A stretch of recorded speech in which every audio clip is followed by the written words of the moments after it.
What is going on, everyone? Welcome back to the channel. Today we're here for Week 9 NFL picks and predictions. Our season total is now 81, 38, and 1 on the season, which is about a 68% win rate on the season.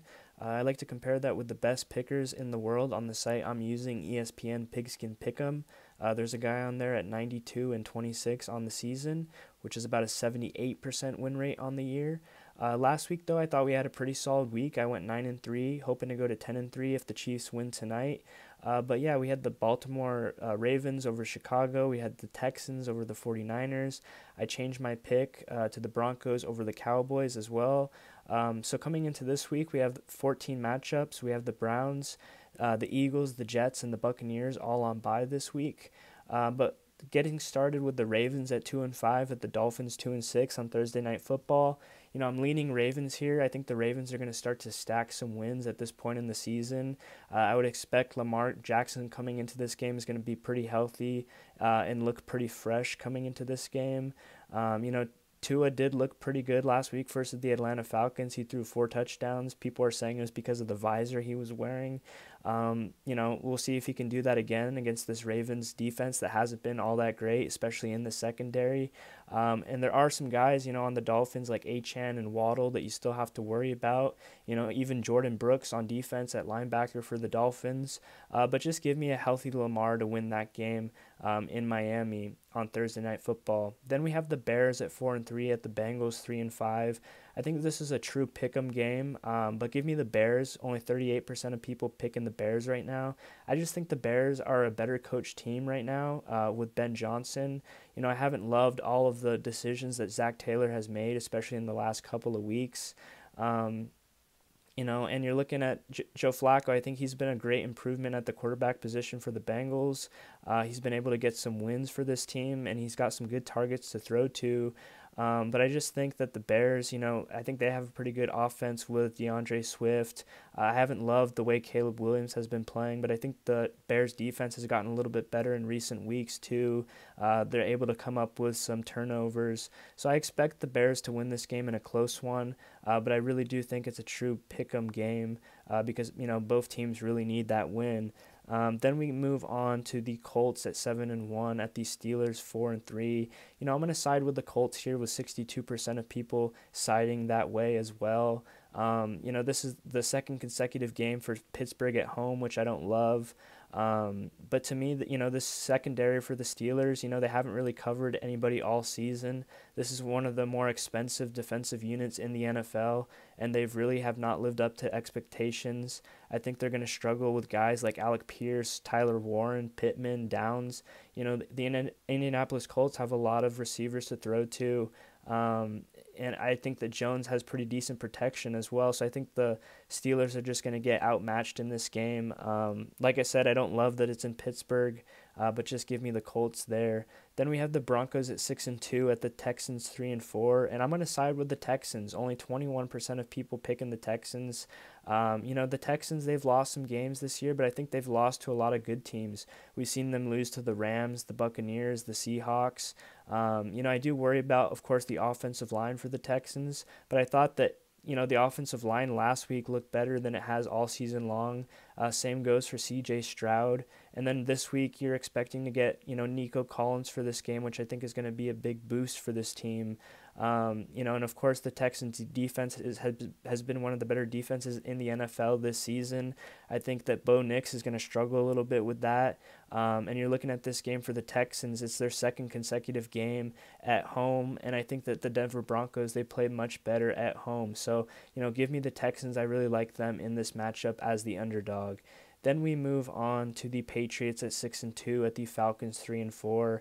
There's some games, this season where the Falcons just don't show up. We saw that, earlier in the season against Carolina, and of course last week versus Miami. But I guess they get a little bit of a pass because Penix wasn't playing in that game.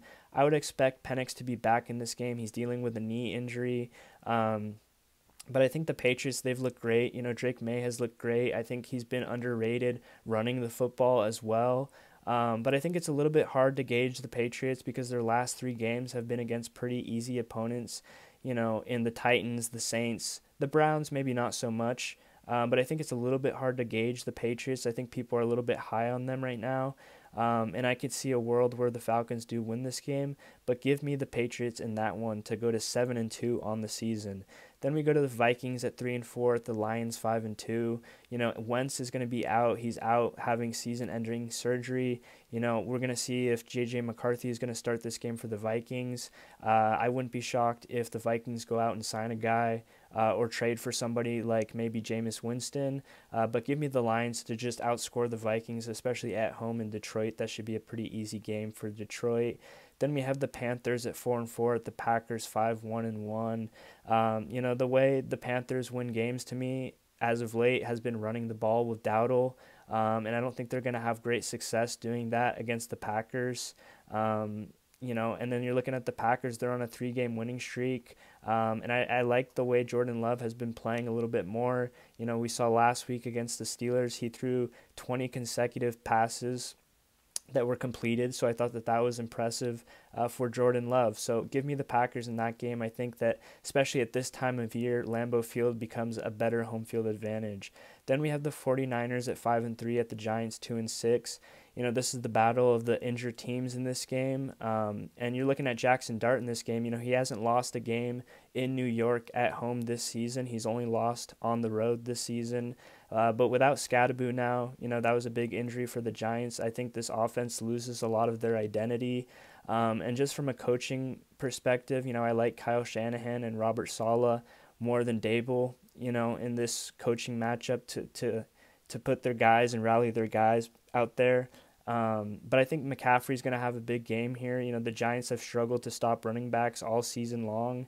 And I do think the 49ers, had a bad outing last week, especially on defense last week versus the Texans. But I would say their defense has been a pretty solid unit all season long, considering all of the injuries. Then we move on to the Seahawks at 5-2, at the Commanders 3-4. I think the Commanders are coming into this game on a short week, and Seattle's coming off a bye, so I think that's a huge advantage for Seattle. And Washington's secondary has struggled this season. You're looking at guys like Lattimore on that defense that really can't cover anybody. And I think Njigba is going to be a big problem coming into this game. He's looked like one of the better, wide receivers this season. So I think the Commanders, they're just dealing with a lot of injuries as well. Jaden Daniels can't stay healthy. I think it's going to be hard for him to find rhythm. So give me the Seahawks to continue. They've been a great team this season. I think they're a top 5 team in the NFL. Then you're looking at the Chargers at 5-3, at the Titans 1-7. And, the Titans, they have that one game that they won against Arizona. Arizona, they fumbled the ball 3 times in that game. I don't think that that's going to happen in this game. The Chargers have played relatively clean football this season. While you look at Cam Ward and the Titans, Cam Ward already has 6 interceptions. He has 5 lost fumbles on the season.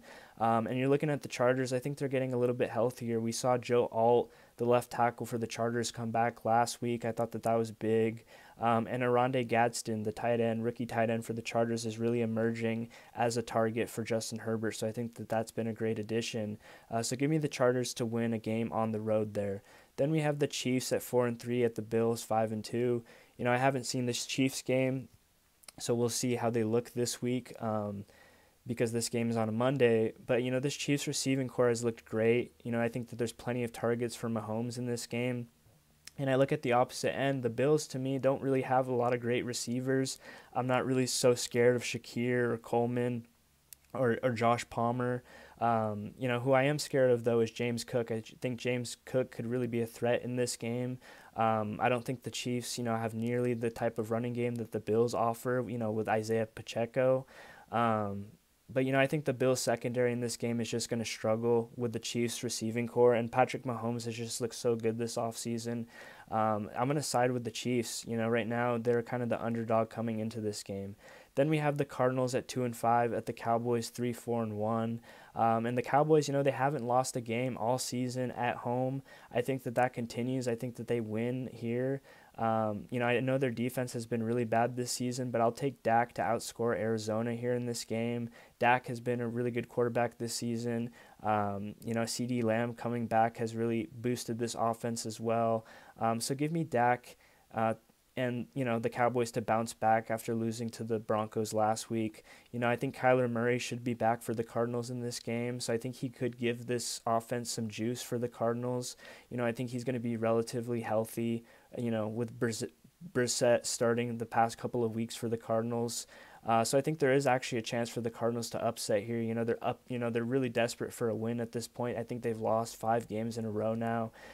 So they're really, fighting for their season at this point. But give me the Cowboys to win at home. I think they're a much better home team. Let me just make sure I didn't really skip over any games or anything like that. But I think that's all of the games that we're going to talk about. So thank you guys for watching. I'll see you guys later. And yeah, peace out.